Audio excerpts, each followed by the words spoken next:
From ABC 15 Arizona, breaking news. We've got a very busy night of breaking news with several developing stories right now. A hotel is on lockdown. Video. A crash sent 4 people to All right, the semi on hospital. 3. But we start with reports of a burglary at Katie Hobbs' campaign office. Go ahead, in move. Phoenix. Let's get right to Mike's Ashley open. Holden Fold- with the very holding down. latest on what we know. Ashley. And taking. Damn it, mic's down. Well, we know this all happened sometime Monday into Got it. Tuesday overnight, and we were told that police were called Tuesday afternoon.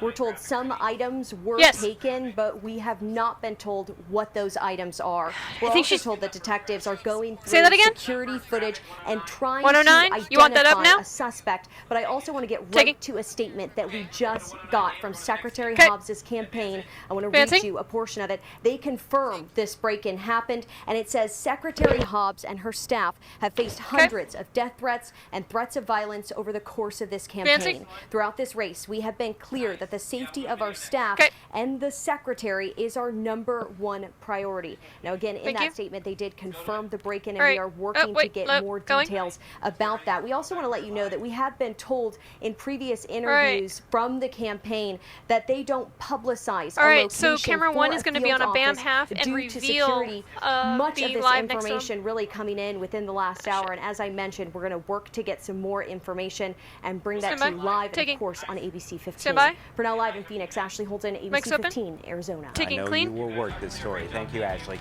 More breaking news now. Hotel in surprise is shut down after a child was rushed to the hospital. Our Ashley Paredes was first on scene, and she joins us live near that hotel at Grand and Bell. And Ashley, what do you know at this point? Then take your full. Well, we know that teen has some type of medical condition and was taken to the hospital. But the Days Inn is currently closed with crime scene tape running across both entrances. And what we can see right now is a red truck running gray stripes.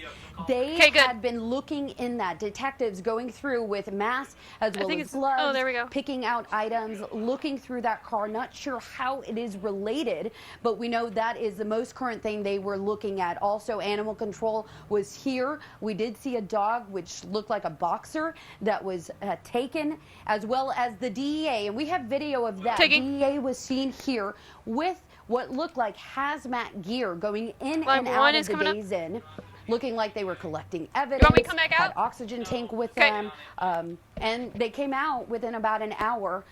Police still here, Surprise PD, and we asked them for an update. We still have not heard back just yet, but there is still an active scene out here, and the Days Inn is closed, but people who had already been here, let's say they checked in last night, they are still in their rooms. They were told they could 30 seconds left, but have not been really given any other information than that. Although nobody can come in and out in studio as of right now, and we of course and will then bring during you this much story more we will turn tonight back at to 10 blue. o'clock. That's all for now. In Surprise, Ashley Paredes. Ashley, thank you. To breaking news right now out of Phoenix, 4 people are in the hospital after a crash. Video now. Our Cliff Castle chopper flew over the scene near 67th Avenue. Camera and 2 Bell. is getting ready. You can see the 2 cars smashed there. We know 3 people, including a 14-year-old girl, is in critical condition.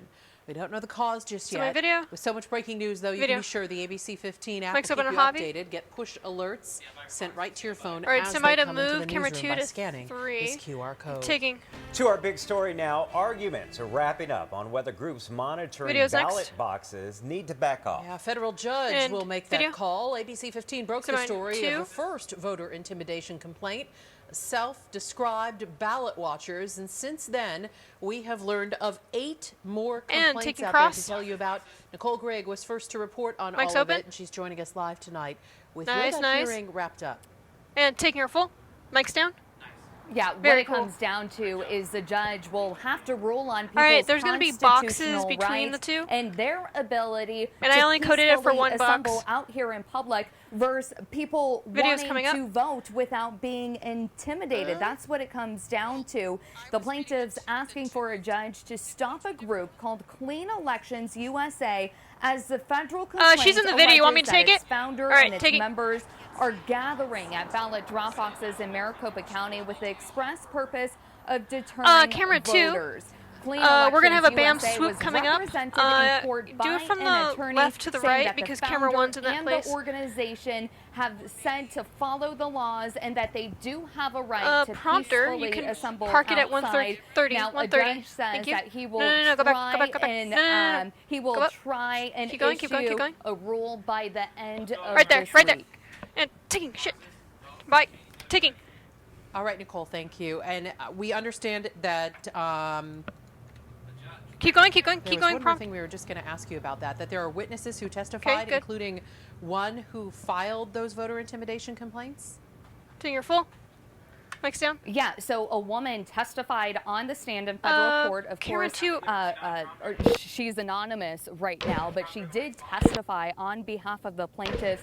You know, she said that when she dropped off her ballot in Mesa at the Dropbox Center, she heard a car running in the background, and she looked over and she saw someone sitting in a maroon car and recording. She said that she felt intimidated and she felt scared. She said she's a stay-at-home mom, and it was something that you know, she just hasn't encountered voting here. Right there. And then the lawyers responding, the defense responding, well, do you know for sure that they were recording you? Yeah, because camera 1's in the way. No, that defense saying that person. It's only 7 seconds, so I'm hoping we can get off. We're live in Phoenix. Nicole Grigg, ABC 15, Arizona. And Nicole, we know you followed every step of the way. Trust ABC 15 for continuing election coverage. Our online voter guide has all of the candidate profiles. We've got important deadlines there and info on the races. Just scan the code right there on your screen. All right, semi-1. And head to abc15.com/vote for those details. And taking an update tonight on what's next in the efforts to bring Brittany Griner home. Coming up. Russian and then the BAM swoop. Any talks of a prisoner swap I'll take it a little late so that it can get more delayed. A judge denied Griner's appeal of her 9-year prison sentence for drug charges. The Biden administration says they hope it unlocks the next steps in negotiations. Take longer. State Department and has confirmed they're now working on a prisoner swap to get Griner Semi-on-3. and former Marine Paul Whelan back to the U.S. A woman is suing Bullhead City after she was arrested for feeding people who are experiencing homelessness. And now, back in March, Norma Thornton went out in the community to help those in need. Problem was, city law says you can't give food to someone who's homeless in a public place. Well, that doesn't sit well with Norma, who says she was just trying to give back to her neighbors. And taking out of people being hungry. 2 survive is the out. 2 shots coming up. I'm not making a big impact. It's not that much. It's now 9. At least we're going to have much more on this tonight at 10. What the fuck? Now, Norma is hoping to make change all across the nation with this local lawsuit. And taking. Well, tonight we continue focusing on the Corporation Commission race and meeting packages next. 152. Courtney Holmes sat down with all 4 people. There was a pause, and they didn't say there was a pause. Here's her interview with Republican Nick Myers. And taking. This is where Nick Myers' experience with the Arizona Corporation Commission began. I currently own Javi goes to the Sam. In 2015, his water hauling business had been cut off by the troubled water company Johnson Utilities. Here is the after his formal complaint, shot for him. Service was restored. Today, he serves as a policy advisor left, so I for guess we'll current just keep him Commissioner left. Justin Olson. But just having that experience is going to be a big please. benefit. But he says he wants to make some changes, starting with small water companies. We regulate 300 of these. Some of these utilities haven't been in for 20 years. Some dealing with major issues. One of them had 25% water loss, the other had 45%. That's a big deal, especially in the drought. When it comes to electric providers, what's your game plan going forward? What's your roadmap going to look like? He said he wants the commission to be even more involved before utilities make investments that ratepayers will be on the hook for. And if they deviate from that, next one will be clean. then 1 minute. we come back and we say, hey, wait a minute, you know, something's wrong here. But he says he's impartial about what type of investments are made. That means we absolutely like solar and wind and nuclear and hydro and hydrogen. Natural gas plays a very important role in that. We should not be excluding anything. Does that include generation that about 30 seconds. Negatively affects the environment? I believe it does, because we are not tasked with environmental standards. That's more of an ADEQ thing. To Myers, the ACC's main task is to protect the ratepayers and to protect the reliability of the grid. Everything else can be done. Should it be done is a whole different question. And I think the answer is a lot of times maybe it should not be done. Another thing he says shouldn't be done at the ACC, energy policy. Setting energy standards is a great example. I don't think that should be done at the Corporation Commission. Stand by, it should be done at the legislature because it affects everybody in the state. Courtney Holmes, Stand by. ABC 15, Mic's open. Arizona. All right, coming up at 6:30, meet the only candidate Tease is who next. is currently on the Corporation Mic's open. Commission. That's Democrat Sandra Kennedy.